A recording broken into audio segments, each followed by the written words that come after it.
বিসমিল্লাহির রহমানির রহিম। ওয়ালাইকুম আসসালাম রহমতুল্লাহি ওয়া বারাকাতুহু। লাস্টে রয়েছে নাম্বার 698। ভাই, আপনি প্রশ্ন করেছেন, আপনার প্রশ্নের দুটি অংশ। একটি অংশ হলো যে বন্ধক সিস্টেমে যে লেনদেন করা হয়ে থাকে এটা বৈধ কি বৈধ নয়, আর অবৈধ হলে কেন অবৈধ হবে এটা আপনি জানতে চেয়েছেন। তাই বলি ভাইজান, এই ব্যবসা সম্পূর্ণ হারামি ব্যবসা, সুদি কারবার। এটা ব্যবসাই না, এটা হারাম, এটা সুদি কারবার। আল্লাহ সুদকে কোনো ব্যবসা বলে উল্লেখ করেননি, বরং সুদ এবং ব্যবসাকে পৃথক গণ্য করেছেন। যেমন এরশাদ হচ্ছে, ওয়া আহাল্লাল্লাহুল বাইআ ওয়া হারামার রিবা। আল্লাহ বেচা কিনাকে হালাল করেছেন এবং সুদকে করেছেন হারাম। আর এ বন্ধক সিস্টেমে প্রচলিত যেভাবে ভোগ করা হয়ে থাকে ফায়দা জমি নিয়ে, এটা নিকৃষ্ট পর্যায়ের সুদ। সাধারণত বন্ধক কোনো ভোগ্য বস্তু নয়। সাহাবায়ে কেরামের যুগে আল্লাহ নবীর জামানাতে বন্ধক দেওয়া হতো শুধু সিকিউরিটি স্বরূপ, নিশ্চয়তা স্বরূপ, যে অমুকের সাথে এরকম লেনদেন হয়েছে, অমুকের কাছ থেকে এত টাকা নিয়েছে, তার প্রমাণ হলো যে তার নিকটে এটা রয়েছে জমা। এমনটি রাসূলুল্লাহ সাল্লাল্লাহু আলাইহি ওয়াসাল্লাম নিজেও করেছিলেন, যে রাসূলুল্লাহ সাল্লাল্লাহু আলাইহি ওয়াসাল্লাম তিনি তার লৌহ বর্মটি বন্ধক আকারে রেখেছিলেন ইহুদীর নিকটে কিছু খাদ্যের বিনিময়ে। তো বুখারী শরীফের হাদিস দ্বারা প্রমাণ যে রাসূলুল্লাহ সাল্লাল্লাহু আলাইহি ওয়াসাল্লাম তিনি নিজে বন্ধক রেখেছেন, বন্ধক দিয়ে লেনদেন করেছেন। তো বন্ধকটা সিকিউরিটি হিসাবে, আর নিয়ম হলো এই সিকিউরিটি বস্তু বন্ধক গ্রহীতা কোনো ক্রমেই এটাকে ভোগ করতে পারবে না। একমাত্র জীবজন্তু যদি হয়ে থাকে তাহলে ওই জীবজন্তু যেগুলির দুধ হয়, দুধ খেতে পারবে, হালাল জীবজন্তুর দুধ খেতে পারবে, এবং যেগুলির পিঠে বহন করা যায় বা উঠা যায় এগুলিতে উঠতে পারবে। যদি ওই বন্ধক গ্রহীতা ব্যক্তি এগুলির পিছনে ব্যয় করে থাকে, অর্থাৎ এগুলির আহারের ব্যবস্থা করে থাকে, ঘাসপালার ব্যবস্থা করে থাকে, এবং সে অতটুকু ভোগ করবে যতটুকু পরিমাণে সে খরচা করে থাকে এগুলির লালন পালনে। কিন্তু যদি তার মালিক এসে, ওই জীবজন্তুর মালিক এসে এগুলির লালন পালন করে, এগুলির ঘাসপালা দিয়ে যায়, তাহলে কিন্তু বন্ধক গ্রহীতা কিছুই ভোগ করতে পারবে না। তো জীবজন্তুর ক্ষেত্রে শুধুমাত্র উলামায়ে দ্বীন বলেছেন এতটুকু, যে তার বিনিময় হিসেবে, তার শ্রমের বিনিময় হিসেবে, তার অর্থ কড়ি ব্যয় হওয়ার হিসাবে সে দুধ খেতে পারবে, বা যেগুলি চড়ার মতো জন্তু যেমন ঘোড়া ইত্যাদি এগুলির উপরে চড়তে পারবে, তবে তার খরচা অনুযায়ী, বেশি পারবে না। তাহলে আমরা এখান থেকেই বুঝলাম যে বন্ধকটা আসলে এক প্রকার সিকিউরিটি, যা কোনো ভোগ্য বস্তু নয়। আর কোনো কিছু ঋণ দিয়ে তা দ্বারা উপকৃত হওয়া, এটাই হলো সুদ, এটাই হলো সুদ।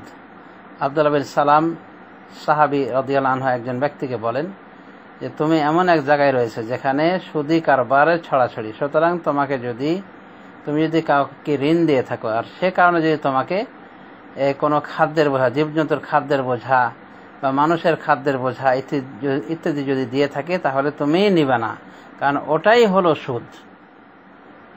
মানে ঋণের বিনিময়ে যা কিছু দেওয়া হয় থাকে হাত দিয়ে আকারে, এটাকে সুদ গণ্য করেছেন আব্দুল্লাহ বিন সালাম রাদিয়াল্লাহু আনহু, এই সম্মানিত সাহাবী। বুখারী শরীফে হাদিস রয়েছে এ মর্মে, এই হাদিসটি বুখারী শরীফে রয়েছে। তাহলে জানতে পারলাম যে যে কোনো ঋণ যদি ফায়দা বয়ে আনে তাহলে সেটাই হলো সুদ।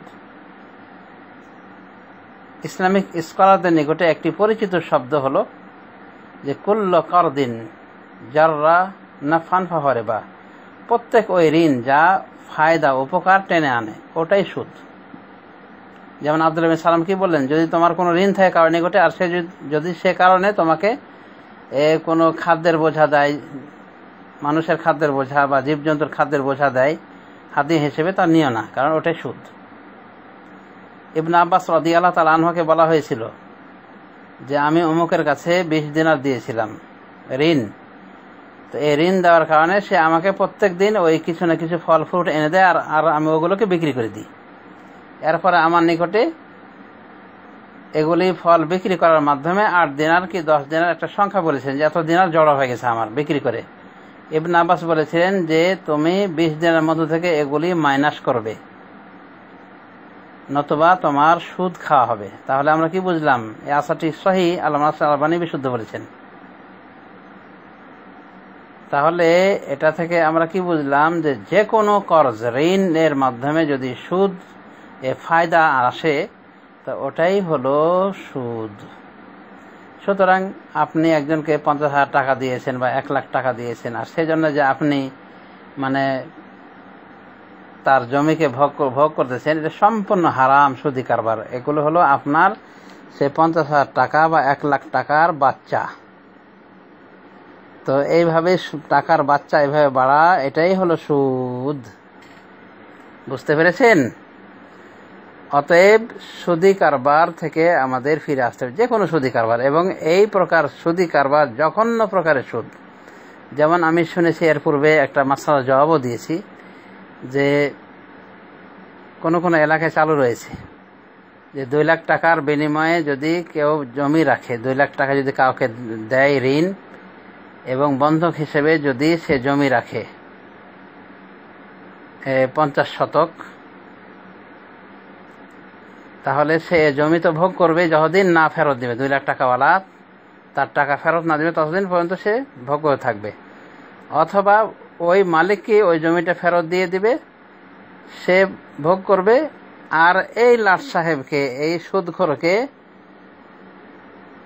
কি করবে? 50,000 টাকা করে বছরে দিতে হবে ওই জমির বিনিময়ে।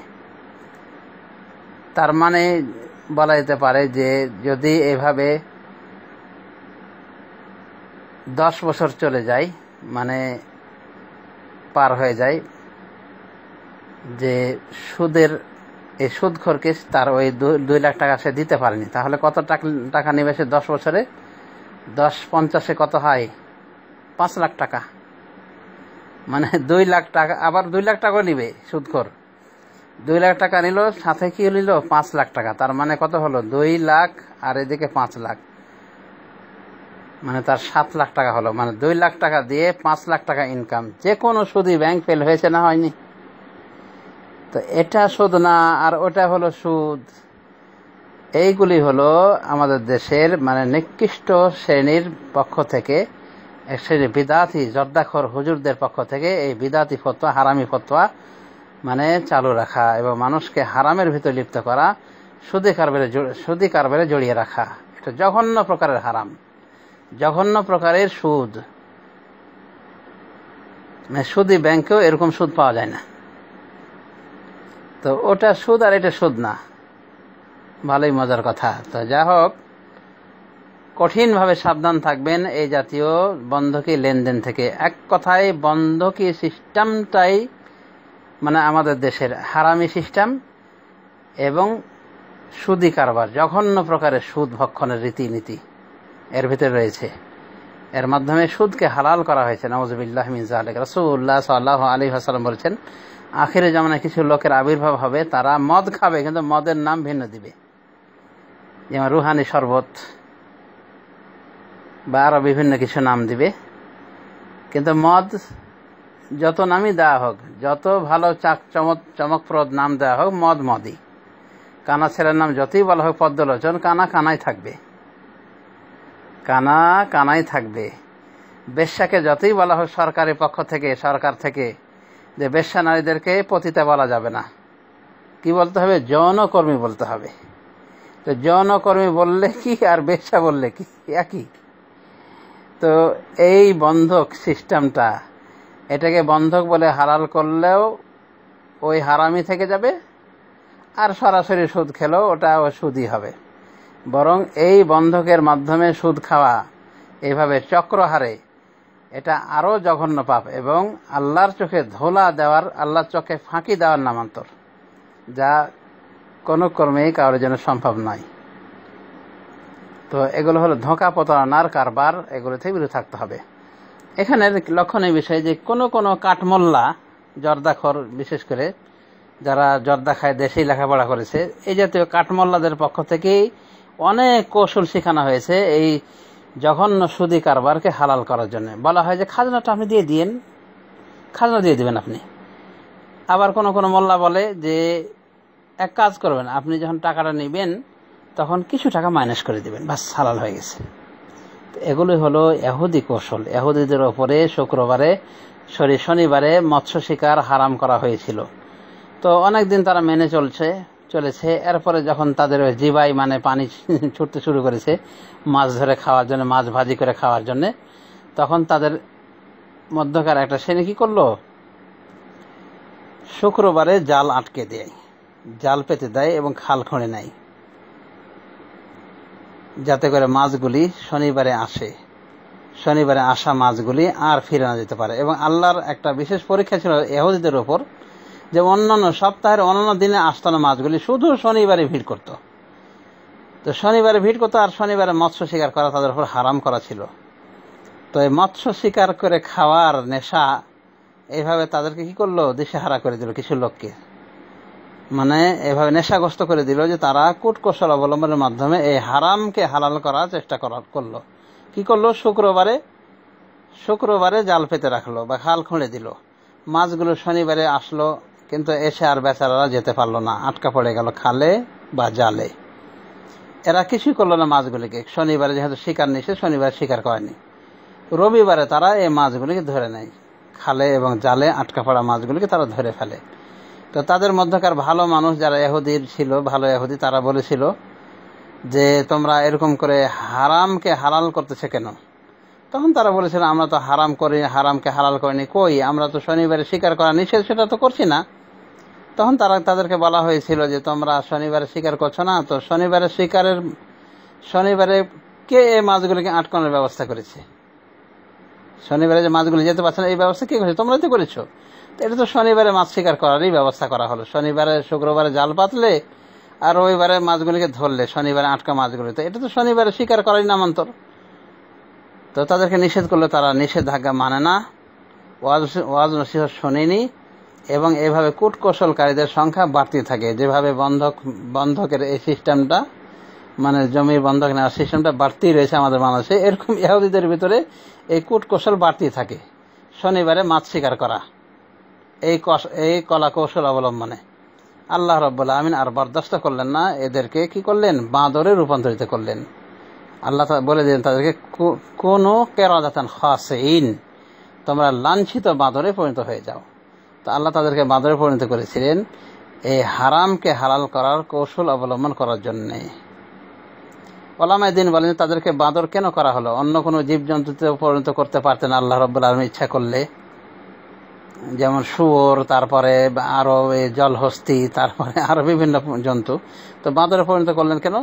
ওলামায়ে দ্বীন বলেন যে যেমন কর্ম তেমন ফল। তারা যে কর্মটা করেছিল দেখতে মনে হয় যে হালাল। অনেক মোটা দৃষ্টির মানুষ বলবে যে হ্যাঁ, তো তারা তো শনিবারে শিকার করেনি, আসলে তো তারা শিকার করেছে রবিবারে। কিন্তু মূলত শনিবারই তাদের শিকার হয়েছে, কারণ শনিবার তো মাছগুলো যেতে পারেনি। জাল পেতে খাল খুঁড়ে ব্যবস্থা করা হয়েছে শুক্রবারে, আর ওই আটকা মাছগুলোকে রবিবারে ধরা হয়েছে, তো শনিবারই শিকার করা। তো যেমন তারা এমন একটা কাজ করেছিল যেটা স্থূল দৃষ্টিতে মনে হতো যে কাজটা মনে হয় হালাল, মানে তারা এমন একটা কাজ করেছিল যেটা মূলত হারাম কিন্তু দেখতে লাগতো হালাল। তাই আল্লাহ তাদেরকে তাদের কর্মফল হিসেবে এমন একটা জন্তুতে পরিণত করলেন যে জন্তুটা দেখতে লাগে মানুষের মতো, কিন্তু আসলে মানুষ নাই। তারা যেমন এমন কাজ করেছিল যেটা দেখতে মনে হচ্ছে হালাল, আসলে হালাল নাই। এজন্য আল্লাহ তাদেরকে এমন একটা জন্তুতে পরিণত করলেন যে জন্তু দেখতে মানুষের মতো, কিন্তু আসলে মানুষ নয়। কোথায় বাঁদর আর কোথায় মানুষ? তো ইহুদিদেরকে কূটকৌশল অবলম্বন করার জন্য আল্লাহ রাব্বুল আমিন বাঁদর করেছিলেন এক শ্রেণী ইহুদিকে। এখান থেকে যারা এই ব্যবসা করে, এই তথাকথিত ব্যবসা, বন্ধকি ব্যবসা, তাদের সতর্ক সাবধান হওয়া উচিত। এবং তাদের প্রতি আমার কথা যে সুদ খেলে স্পষ্ট আকারে সুদ খান। এইভাবে কলা কৌশল অবলম্বন করলে ওই ইহুদিদের মতো গুনাহগার হতে হবে। কারণ এর মাধ্যমে কি করা হচ্ছে, আল্লাহ রাব্বুল আমিনের শরীয়তের সাথে ধোঁকা প্রতারণা করা হচ্ছে। যা হোক, আশা করি বুঝতে পেরেছেন যে এই বন্ধক সিস্টেমটা সুদি কারবার। সব থেকে আশ্চর্য লাগে যে হানাফি মাযহাবেও এই বন্ধকের মাধ্যমে এইভাবে উপভোগ করা, বন্ধকি বস্তু দ্বারা জমি ইত্যাদি, এগুলোকে সুদ বলা হয়েছে, হারাম বলা হয়েছে। হানাফিদের একটি বেহেশতি জেওয়ার নামক কেতাব রয়েছে আল্লামা শাহ আলী থানভী সাহেবের। এই কেতাবটাকে তারা অনেক শ্রদ্ধা চোখে দেখে, অথচ স্বার্থ যেখানে পাওয়া যায় না সেখানে আর কান দেয় না। হানাফি মাযহাবের কেতাবও খেয়াল করে না।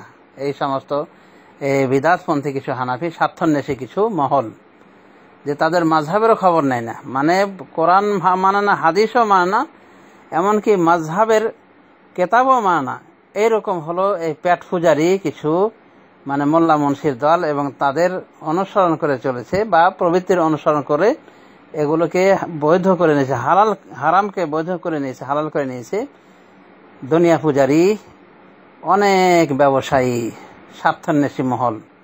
তো যা হোক, এই কারবার স্পষ্ট হারাম, এতে কোনো সন্দেহ নাই। পরের প্রশ্ন ছিল আপনার, প্রশ্নকারী ভাইকে বলছি, পরের যেটা প্রশ্ন ছিল সেটা ছিল যে আপনি যদি টাকা নিয়োগ করে শেয়ার হোল্ডার হন কোনো ব্যাংকে, কোনো ইসলামী ব্যাংকে বা কোনো দোকানপাটে, এবং তারা যদি লাভ লসের ভিত্তিতে আপনাকে লাভের অংশ দেয় বা লসের অংশ দেয়, তো এটা বৈধ আছে কিনা? এটা অবশ্যই বৈধ রয়েছে, কোনো সমস্যা নেই। তবে মনে রাখবেন যে সমস্ত ব্যাংকগুলি আমাদের দেশের সরকারি হিসেবে চালু রয়েছে, যেমন সোনালী ব্যাংক, তারপরে আরও বিভিন্ন ব্যাংক যে রয়েছে, বাংলাদেশ ব্যাংক যেটা নিছক সরকারের, এবং আরও যত ব্যাংক রয়েছে, সোনালী ব্যাংক, কৃষি ব্যাংক, অগ্রণী ব্যাংক ইত্যাদি, এগুলি কিন্তু সুদী ব্যাংক। এগুলোর ক্ষেত্রে আমরা বলতে পারি যে এগুলো নিছক সুদী ব্যাংক। এখানে লাভ লসের ভিত্তির কোনো ভিত্তি নাই, বরং তারা আপনাকে গ্যারান্টি সহকারে দিবে যে এত টাকা দিবেন, এত টাকা সুদ দিবে, একবারে খোলামেলা কথা। কাজে এখানে আপনি শেয়ার হোল্ডার হওয়ার আপনার অবকাশ নাই। তবে ইসলামী ব্যাংকগুলিতে আপনি যদি দেন, ইনশাল্লাহ আপনাকে ব্যবসার ভিত্তিতে, ব্যবসায় লাভ লসের ভিত্তিতে আপনাকে তারা যা দিবে এটা বৈধ রয়েছে। কোনোভাবে কোনো দোকানপাটে যদি টাকা নিয়োগ করে থাকেন এবং তারা ওটাকে ব্যবসায় লাগিয়ে বিভিন্ন পণ্য কিনে ওটাকে যদি লাগায় এবং ওর থেকে যদি আপনার লাভ আসে আপনার টাকায়, তাহলে আপনার টাকার পার্সেন্ট যদি তারা দেয়, লাভের একটা পার্সেন্ট, ইনশাল্লাহ বৈধ রয়েছে, তাতে কোনো সমস্যা নাই, সমস্যা নাই ইনশাল্লাহ। কারণ এটা ব্যবসা, আর আল্লাহ রাব্বুল আলামিন ব্যবসাকে হালাল করে দিয়েছেন। ওয়া হালাল্লাহুল বাইআ ওয়া হারামার রিবা, আল্লাহ ব্যবসাকে হালাল করেছেন এবং সুদকে করেছেন হারাম।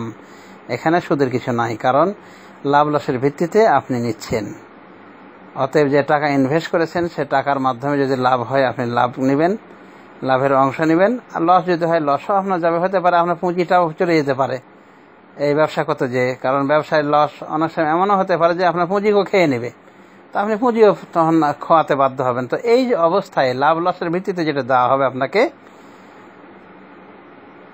সেটা ইনশাআল্লাহ সুদ নাই। কিন্তু যদি আপনি কোনো দোকানে দিয়ে দেন, বলেন যে 1 লাখ টাকা আমি তোমাকে দিলাম, আর দোকানদার বললো যে আপনাকে আমি তাহলে এক কাজ করব, আপনি যেহেতু 1 লাখ টাকা দিয়েছেন, আমি আপনাকে প্রত্যেক বছরে 10,000 টাকা করে দেবো, আমার লাভ হোক বা লস হোক। তো এটাই হলো সুদ। তো এই সুদি কারবারে যাওয়া যাবে না। সুদি কারবার হলো গ্যারান্টিযুক্ত কথা, যেখানে কোনো মিস নাই আপনার লাভ এবং লসের কোনো সম্ভাবনাই থাকে না, এবং টাকার বদলি টাকা বা টাকার বাচ্চা বাড়া জমি আকারে, যেটা উদাহরণস্বরূপ ইতিপূর্বে বলা হলো, আলোচনা করা হলো, এগুলি হলো সুদ। জাহিলিয়াতের জামানায় 2 প্রকার সুদ ছিল। এক প্রকার সুদ ছিল বাকিতে সুদ, কেউ কাউকে ঋণ দিলে ওই টাকা ধরে নিত, দিতে যদি দেরি করতো ঋণ, তাহলে এই বিলম্বের বিনিময়ে টাকা বেশি নিয়ে নিত। যেমন 10,000 টাকা যদি কেউ কাউকে দিত 1 মাসের জন্য, তো সেটার একটা মেয়াদ সেটা একটা অঙ্ক বেশি ধরতো, যেমন 11,000 টাকা। আবার যদি আরও 2-3 মাস লেট করতো, তাহলে সেই হিসেবে আরও এভাবে লেটের কারণে চার্জ ধরে নিত, সুদ ধরে নিত। তো এটা ছিল বাকি সুদ। এটা এক প্রকার সুদ, যেটা বেশি সচরাচর ছিল, বেশি চালু ছিল। আর বর্তমান যে বন্ধকের সিস্টেমটা, এটা বাকিতে সুদ, বাকি দিয়ে বা ঋণ দিয়ে সুদ গ্রহণ করা, যেটা জাহিলিয়াতের জামানার সুদ বলা যেতে পারে। এবং বর্তমান যে কোনো সুদকে ফেল করেছে এই বন্ধকি সুদ, তথাকথিত বন্ধকি সুদ, বন্ধকি ব্যবসা। আর একটা যেটা চালু ছিল জাহিলিয়াতের জামানায়, সেটা হলো নগদানগদিতে কম বেশি, মানে 10 টাকার বিনিময়ে 15 টাকা নগদ নগদ, এভাবে কম বেশি ছিল। তো এটাও হারাম, ওটাও হারাম। বুখারী মুসলিম শরীফের হাদিস দ্বারা প্রমাণ যে আল্লাহ রাব্বুল আমিন এগুলোকে হারাম করেছেন। রাসূলুল্লাহ সাল্লাল্লাহু আলাইহি ওয়াসাল্লাম হারাম করেছেন। রাসূলুল্লাহ সাল্লাল্লাহু আলাইহি ওয়াসাল্লাম বলেন যে আল্লাহ সুদ গ্রহীতাকে, রাসূলুল্লাহ সাল্লাল্লাহু আলাইহি ওয়াসাল্লাম থেকে হাদিসে এসেছে যে রাসূলুল্লাহ সাল্লাল্লাহু আলাইহি ওয়াসাল্লাম লানত করেছেন আকিলার রিবা, সুদ গ্রহণকারীকে, সুদ ভক্ষণকারীকে, ওয়া মুকিলাহু, সুদ যে ভক্ষণ করায় তাকেও লানত করেছেন, ওয়া শাহিদাইহি, এবং সুদের 2জন সাক্ষীকে লানত করেছেন, ওয়া কাতিবাহু, এবং সুদ রেজিস্ট্রারকে, সুদ যে লেখে তাকেও লানত করেছেন, ওয়া ক্বালা হুম সাওয়াউন, এবং বলেছেন যে এরা সকলে সমান। মুসলিম শরীফের হাদিস, তিরমিজি শরীফের হাদিস। তার মানেই সুদি কারবারে যারা জড়িত তারাই সমান। এখানে কাদেরকে লানত করা হয়েছে? সুদ যে খায়, সুদ যে খাওয়ায়, মানে সে অন্যকে সুদ দিল, তো তার উপর লানত। 2জন যে সাক্ষী নিয়োগ হলো সুদের লেখাই করার জন্যে, সুদ লেখালেখি করার জন্যে, এদের প্রতিও লানত। আর যে লিখলো এই রেজিস্টারের উপরও লানত, নাউযুবিল্লাহ মিন যালিক। তাহলে সুদি কারবার ছোটখাটো কথা নয়। সুদ গ্রহণকারীকে আল্লাহ রাব্বুল আলামিন বলেছেন যে যদি তোমরা তওবা না করো, আগে বলছেন হে ঈমানদারগণ তোমরা আল্লাহকে ভয় করো এবং যা বকেয়া রয়েছে সুদি কারবার থেকে এগুলো ছেড়ে দাও। আর যদি তোমরা তওবা করো তাহলে তোমাদের মূলধনটা তোমাদের প্রাপ্য, তোমাদেরকে জুলুম করা হবে না, তোমরা কাকে জুলুম করবে না, তোমরা কাকে জুলুম করবে না, তোমাদেরকে জুলুম করা হবে না। এরপর আল্লাহ বলছেন যদি তোমরা তওবা না করো, যদি তোমরা তওবা না করো, ফাআযানু বিহারবিন মিনাল্লাহি ওয়া রাসূলিহি, তাহলে আল্লাহ এবং তার রাসূলের পক্ষ থেকে যুদ্ধের ঘোষণা শুনে নাও। মানে তোমরা আল্লাহ এবং রাসূলের বিরুদ্ধে যুদ্ধে নেমেছ। সুদখোর যদি তওবা না করে সুদ থেকে, তাহলে সে কি করে? এই সুদে বহাল থাকার মাধ্যমে আল্লাহ এবং তার রাসূলের বিরুদ্ধে যুদ্ধে নেমেছে, এবং আল্লাহ এবং তার রাসূলের বিরুদ্ধে যুদ্ধে যে নামে তার পরাজয় নিশ্চিত। তারপর বন্ধুরা আপনারা জানেন যে সুদের 1 টাকা ভক্ষণ করা, সুদের 1 দিরহাম ভক্ষণ করা, রাসূলুল্লাহ সাল্লাল্লাহু আলাইহি ওয়াসাল্লাম বলেছেন দিরহামুন মিন রিবা ইয়াকুলহু রাজুল আশাদ্দু ইনদাল্লাহ, দিরহামুন মিন রিবা ইয়াকুলহু রাজুল ওয়া হুয়া ইয়ালামু আশাদ্দু ইনদাল্লাহ মিন 36 জানিয়া। সুদের 1 টাকা ভক্ষণ করা জেনে বুঝে এটি আল্লাহর নিকটে, সুদের 1 দিরহাম জেনে বুঝে ভক্ষণ করা কোনো ব্যক্তির আল্লাহর নিকটে এটা 36 বার জেনা করার থেকেও জঘন্য পাপ। নাউযুবিল্লাহ মিন যালিক। হাদিসটি মুসনাদ আহমদে এসেছে এবং মুসনাদ আহমদের বরাতে মেশকাতে এসেছে। অন্যভাবে কে না জানে এই কথাটি যে রাসূলুল্লাহ সাল্লাল্লাহু আলাইহি ওয়াসাল্লাম বলেছেন যে সুদের 70টি স্তর রয়েছে বা 72টি স্তর রয়েছে, দুটাই বর্ণনা সহিহ। এবং এই সুদের নিম্নতর স্তর হলো আপন মায়ের সাথে জেনা করা। নাউযুবিল্লাহি মিন যালিক। সুতরাং বন্ধক ব্যবসাকারীরা, তথাকথিত বন্ধক ব্যবসায়ীরা সতর্ক সাবধান হয়ে যান, মৃত্যুর আগে আগেই আল্লাহর কাছে তওবা করেন, এবং যারা এই জাতীয় লেনদেনে জড়িত ছিলেন আল্লাহর কাছে তওবা করেন এবং অতি সত্বর এই বন্ধকির এই গজবের জমি ফেরত দিয়ে দেন, ফেরত দিয়ে দেন মূল মালিককে। এবং টাকা পারলে মানুষকে ধার দেন, ধার দেওয়ার অনেক নেকি রয়েছে। রাসূলুল্লাহ সাল্লাল্লাহু আলাইহি ওয়াসাল্লাম বলেন যে অর্ধেক সওয়াব পাবে। কাউকে যদি ঋণ দেয় তো সে অর্ধেক নেকি পাবে, মানে যেন তাকে সে অর্ধেক অর্থ দিয়ে সাদকা করলো। তার মানে কাউকে যদি 50,000 টাকা ঋণ দিয়ে থাকে, এর অর্থই হলো যেন সে তাকে 25,000 টাকা দান করে দিল। তো ঋণের অনেক সওয়াব রয়েছে। সুতরাং দুনিয়াদারিতার চিন্তায় নয়, আখিরাতের চিন্তায় যদি পারেন দেন। যারা অভাবী বা যাদের প্রয়োজন দেখা দিয়েছে তাদেরকে দেন, কিন্তু এইভাবে সুদি কারবারে, হারামি কারবারে নিজের জীবনকে নষ্ট করিয়েন না, বিপন্ন করিয়েন না। আর কাঠহজ্জতি করে বলিয়েন না যে এটা হালাল, বরং এটা হারাম হারাম হারাম এবং জঘন্য প্রকারের সুদ। আর সুদের ফজিলত বুঝতে পারলেন যে সুদের 1 টাকা, 1 দিরহাম ভক্ষণ করলে 36 বার জেনা করা থেকেও জঘন্য পাপ হয় আল্লাহর নিকটে। অতএব সতর্ক সাবধান থাকুন, এই উদরে হালাল দেওয়ার চেষ্টা করেন। অবশ্য পরিশেষে আমি বলতে চাচ্ছি যে জমি আপনি যদি কাউকে দেন এইভাবে যে তাকে আবাদ করার জন্য দিয়েছেন, সে ওটাতে আবাদ করবে, আবাদ করে যে ফসল হবে সে ফসলের অর্ধাঅধি নিতে পারেন, বা যেভাবে পার্সেন্ট করেন নিতে পারবেন, অসুবিধা নাই। এটাকে আধি বলা হয়ে থাকে এই কোনো কোনো এলাকায়। কোনোভাবে আপনি জমি ভাড়া দিয়ে দিলেন, অর্থাৎ 1 বছরের জন্য 10,000 টাকা বা 20,000 টাকা দিয়ে দিলেন, মানে আপনি ওর টাকা খাবেন আর আপনার জমির সে ভোগ করবে, আর কোনো কিছু ফেরত দেওয়া দেই নাই। তো এটাও বৈধ রয়েছে, ইসলামী শরিয়ায় এটাও বৈধ রয়েছে। অতএব জমির ক্ষেত্রে যেটা বৈধ পন্থা সেটা অবলম্বন করুন। আর এই হারামি লেনদেন, এই হারামি সুদি কারবার, বন্ধকি নামে এই হারাম খাওয়া, সুদ খাওয়া, জঘন্য প্রকারের সুদ খাওয়া থেকে উদরকে পাক পবিত্র রাখুন। আল্লাহ রাব্বুল আমিন আমাদেরকে সঠিক বোঝার তৌফিক দান করুন, আমিন। ওয়াসাল্লাল্লাহু আলা নবিয়িনা মুহাম্মদ ওয়া আলা আলিহি ওয়া সাহবিহি আজমাইন। আসসালামু আলাইকুম ওয়া রাহমাতুল্লাহি ওয়া বারাকাতুহু।